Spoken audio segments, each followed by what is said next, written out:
एक मुजरिम जो कि एक ड्राइवर था पेशे से, जिसके खिलाफ ये प्रूव हो गया था कि उसने एक मैरिड महिला को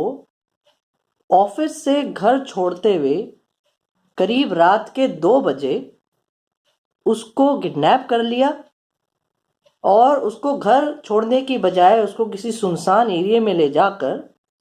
उसके साथ रेप किया और फिर उस लड़की का मर्डर कर दिया। ऐसे मुजरिम को कितनी सजा मिलनी चाहिए? देखिए, ये एक रीसेंट ऑनरेबल सुप्रीम कोर्ट का एक केस है और ये घटना बेंगलोर सिटी की है, जिसे सिलिकॉन वैली ऑफ इंडिया भी कहा जाता है। देखिए, ऐसी मेट्रोपॉलिटन सिटीज में, लीडिंग सिटीज में अक्सर देखा जाता है कि आईटी हब्स होते हैं जहां पर बहुत सारे एम्प्लॉयज रात को देर रात तक काम करते हैं, क्योंकि फॉरेन कस्टमर्स होते हैं और टाइमिंग मिसमैच के चलते एम्प्लॉयज को रात में काम करना पड़ता है। और मैक्सिमम एम्प्लॉयज ऐसे आईटी हब्स में महिलाएं होती हैं। तो इस केस में भी यही था कि एक महिला थी और उसको रात को देर तक काम करना पड़ता था। तो उसका जो एम्प्लॉयर था, उन्होंने कैब सर्विस प्रोवाइड कर रखी थी कि रात को काम करने के बाद जब लेट घर जाना होता था तो वो कैब में ड्राइवर के साथ घर पे जाती थी। तो अब इस केस में उस ड्राइवर ने एक रक्षक बनने की जगह वो खुद एक भक्षक ही बन गया और ये उसने कांड किया। इस ड्राइवर का नाम था शिवा कुमार। ये केस ऑनरेबल सुप्रीम कोर्ट तक इसलिए पहुंचा कि उस शिवा कुमार की सजा कितनी होनी चाहिए। इस केस का नाम है Shiva Kumar versus state of Karnataka 2023 volume 9 SCC page 817। देखिए, शिवा कुमार के खिलाफ ये जुर्म प्रूव हो गया था। लर्नेड ट्रायल जज जो थे, उन्होंने शिवा कुमार को दोषी पाते हुए उम्र कैद की सजा दी थी और ये भी कह दिया था कि उसे पूरी जिंदगी जेल में ही रहना पड़ेगा और वो कभी जेल से बाहर नहीं आ सकता। शिवा कुमार ने इस केस में अपील करी ऑनरेबल कर्नाटका हाई कोर्ट में। वो अपील उसकी डिसमिस हो गई। फिर ये केस ऑनरेबल सुप्रीम कोर्ट तक पहुंचा। ऑनरेबल सुप्रीम कोर्ट में शिवा कुमार ने यह कहा कि लर्नेड ट्रायल कोर्ट और ऑनरेबल कर्नाटका हाई कोर्ट इस तरह की सजा नहीं दे सकती थी कि शिवा कुमार को पूरी जिंदगी अपनी आखिरी सांस तक जेल में ही रहना पड़े और उसे बाहर ना छोड़ा जाए। तो अब देखिए, यहां पे मैं आपको उम्र कैद की सजा के बारे में, प्लस रेमिशन क्या होती है उसके बारे में, प्लस जो हमारे ऑनरेबल कोर्ट्स हैं और जो गवर्नमेंट है उनकी पावर्स के बारे में कि कब वो एक मुजरिम को जेल में रख सकते हैं, जेल से छुड़वा सकते हैं, इसके बारे में आपको मैं थोड़ा बताता हूं। लो, बहुत लोगों को ये मिसकंसेप्शन है कि सजा, जो उम्र कैद की सजा होती है वो सिर्फ 14 साल तक होती है, पर ऐसा नहीं है। ये एक सेटल्ड लॉ है कि उम्र कैद का मतलब उम्र कैद ही होता है और एक मुजरिम को अपनी आखिरी सांस तक जेल में ही रहना पड़ता है। लेकिन बहुत बार हम सुनते हैं कि किसी मर्डर केस में मुजरिम को 14 साल के बाद छोड़ दिया गया, या कुछ और साल, 20 साल या 25 साल के बाद वो जेल से बाहर आ गया। तो ऐसा क्यों होता है? देखिए, ऐसा इसलिए होता है, ऐसा इसलिए मुमकिन है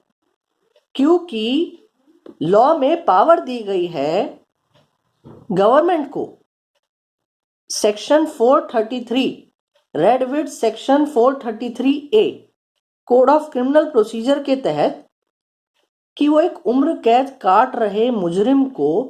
रेमिशन पर छोड़ सकते हैं और 14 साल मिनिमम पीरियड है जिसके रहने के बाद ही रेमिशन पर एक मुजरिम को छोड़ा जा सकता है। तो रेमिशन क्या होता है? देखिए, रेमिशन का जो कंसेप्ट है वो ये है कि जब किसी मुजरिम का कंडक्ट जेल में अच्छा रहता है तो उसकी सजा में से कुछ दिन कम होते जाते हैं और इसे ही रेमिशन कहते हैं।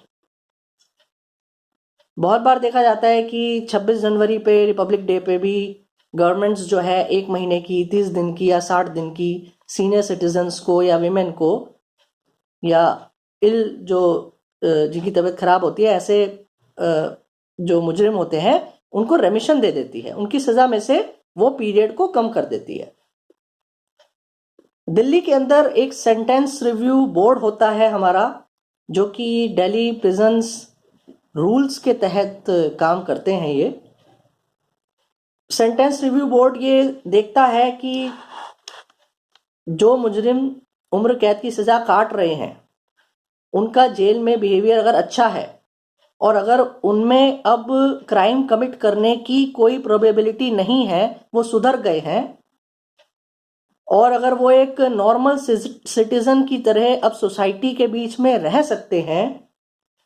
तो ऐसे में वो सेंटेंस रिव्यू बोर्ड ऐसे मुजरिम को छोड़ भी देती है। लेकिन छोड़ने के लिए 14 साल कम से कम तो जेल में बिताने ही पड़ेंगे और कुछ कुछ ऑफेंसेस तो ऐसे भी हैं जिनमें 20 साल तक जेल में बिताना पड़ेगा, रेमिशन के पीरियड को इंक्लूड करते हुए। ऐसे कुछ ऑफेंसेस दिल्ली की अगर हम बात करें तो हैं जहां पे एक मर्डर के साथ हीनियस क्राइम भी हुआ हो, जैसे कि रेप, मर्डर विद रेप या मर्डर विद डकैती, या फिर डॉरी के लिए मर्डर किया गया हो, या फिर एक 14 साल से कम बच्चे का मर्डर किया गया हो, या मल्टीपल मर्डर करे हो, डबल मर्डर, ट्रिपल मर्डर, या फिर जो है जेल से बाहर निकलने के बाद दोबारा मर्डर कर दिया हो, या फिर किसी टेररिस्ट इंसिडेंट में मर्डर किया गया हो, स्मगलिंग के साथ मर्डर किया गया हो, पब्लिक सर्वेंट जो कि ड्यूटी पे था उसके साथ मर्डर कर दिया हो, gangsters, contract killers, drug traffickers, racketeers जिनको उम्र कैद की सजा मिली है मर्डर करने के लिए, या फिर बहुत ही गंदी तरीके से किसी का मर्डर किया गया हो, ऐसे लोगों को 20 साल से पहले रेमिशन का पीरियड इंक्लूड करते हुए भी नहीं छोड़ा जाता। तो ये मोटा मोटा जो है रेमिशन और इस तरीके का लॉ होता है जिसमें 14 साल के बाद गवर्नमेंट सेक्शन 433 के अंदर मुजरिम को छोड़ भी सकती है। लेकिन इस पावर को लगाम लगाने के लिए, ये देखने के लिए कि गवर्नमेंट अपनी पावर्स का गलत फायदा ना उठाए, इसलिए हमारे ऑनरेबल सुप्रीम कोर्ट ने एक कंसेप्ट भी बनाया है जिसका नाम है फिक्स्ड टर्म उम्र कैद की सजा विदाउट रेमिशन। तो इसमें क्या होता है कि ऑनरेबल कोर्ट ने कैसे कंसेप्ट बनाया, मैं आपको बताता हूं। ये कंसेप्ट ऑनरेबल सुप्रीम कोर्ट ने वी श्रीहरन और स्वामी श्रद्धानंद की जजमेंट में बताया है। तो ये फिक्स टर्म विदाउट रेमिशन की जो उम्र कैद की सजा है, इसका मतलब ये है कि इतने पीरियड काटे बगैर कोई भी उम्र कैद काट रहा मुजरिम जेल की सलाखों से नहीं निकल सकता। ऑनरेबल कोर्ट्स कह सकती हैं कि 20 साल या 25 साल या 30 साल या 35 साल या कितने भी साल, इतनी सजा का पीरियड काटने से पहले कोई भी government section 433 code of criminal procedure के तहत किसी मुजरिम को जेल से बाहर नहीं निकाल सकती। तो ये पावर्स जो है ये सिर्फ ऑनरेबल हाई कोर्ट्स और ऑनरेबल सुप्रीम कोर्ट को ही दी गई है। ट्रायल जजेस, सेशन जजेस को ये पावर नहीं है। दूसरी चीज, ये पावर कब इस्तेमाल की जा सकती है? जैसे कि जब सजाए मौत, डेथ सेंटेंस, अगर लगे कि ये ऐसा केस नहीं है जिसमें सजाए मौत देनी चाहिए, लेकिन साथ ही ऐसा लग रहा हो कि ये केस इतना हल्का भी नहीं है कि ऐसा हो जाए कि 14 साल के बाद कोई गवर्नमेंट मुजरिम को रेमिशन पर जेल से बाहर ले आए, तो ऐसे केसेस में ऑनरेबल हाई कोर्ट्स और ऑनरेबल सुप्रीम कोर्ट ये कह सकती है कि 20 साल या 30 साल से पहले कोई भी मुजरिम को रेमिशन पर नहीं छोड़ा जा सकता। तो यहां एक क्वेश्चन उठता है जो कि इस केस में भी उठा, जो मैंने आपका शुरू में जिक्र किया। आप दो सिचुएशंस लें, मैं आपको एक्सप्लेन करता हूं क्वेश्चन क्या है। देखिए, एक केस तो ये हो सकता था कि शिवा कुमार को ट्रायल जज अगर सजाए मौत दे देता, उसके बाद अगर शिवा कुमार हाई कोर्ट में अपील करता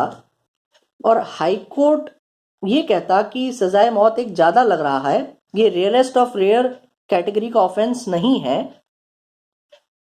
और उसके बाद हाई कोर्ट अगर उस शिवा कुमार को उम्र कैद की सजा देते हुए ये कह देता कि इसको कुछ साल तक रेमिशन पर नहीं छोड़ा जा सकता, तब तो ठीक था। लेकिन यहां पे शिवा कुमार को सिर्फ उम्र कैद की सजा ही ट्रायल जज ने दी, और उसके बाद उसने अपील करी हाई कोर्ट में और वो डिसमिस हुई। तो शिवा कुमार ने ये कहा क्योंकि उसे सजाए मौत की सजा नहीं मिली थी, इसलिए ना ट्रायल कोर्ट ना ऑनरेबल हाई कोर्ट इस तरीके की कोई कंडीशन लगा सकती थी कि उसे बिना रेमिशन तक तहा उम्र जेल में रखा जाए। तो ऑनरेबल सुप्रीम कोर्ट ने शिवा कुमार के इस डिफेंस को खारिज कर दिया और ये कहा कि जो वी श्रीहरन और स्वामी श्रद्धानंद की जजमेंट है, उसको इतनी ऐसी कम स्थिति में नहीं पढ़ सकते हम कि हम ये कहें कि फिक्स टर्म ऑफेंस, जो विदाउट रेमिशन फिक्स टर्म सजा होती है, सिर्फ उस केस में नहीं लगेगी जहां सिर्फ डेथ सेंटेंस हो। इवन उन केसेस में जहां पे सिर्फ उम्र कैद की सजा ही दी हो ट्रायल जज ने, ऐसे केसेस में भी ऑनरेबल हाई कोर्ट्स और honourable supreme court fix term without रेमिशन की सजा मुजरिम पे लगा सकती है। तो इस केस में यह देखा गया कि शिवा कुमार ने एक मैरिड लेडी के साथ रेप, किडनैपिंग एंड मर्डर का ऑफेंस किया था, जो कि एक सीरियस ऑफेंस है। तो यही देखते हुए ऑनरेबल सुप्रीम कोर्ट ने फिक्स टर्म विदाउट रेमिशन की सजा देते हुए शिवा कुमार पर 30 साल तक जेल में रहने का आदेश दिया और कहा कि 30 साल से पहले तो कम से कम कोई भी गवर्नमेंट शिवा कुमार को जेल से रेमिशन पर under section 433 code of criminal procedure नहीं निकाल सकती। तो इस तरीके से हमारे लॉ में एक चेक एंड बैलेंस का सिस्टम बना है, जहां पे मुजरिम ने जितने तरीके का संगीन अपराध किया हो उसे उस तरीके से सजा मिल सकती है, और ये इंश्योर किया जा सकता है कि वो जेल से कम इतने पीरियड तक तो बाहर नहीं आए। Thank you.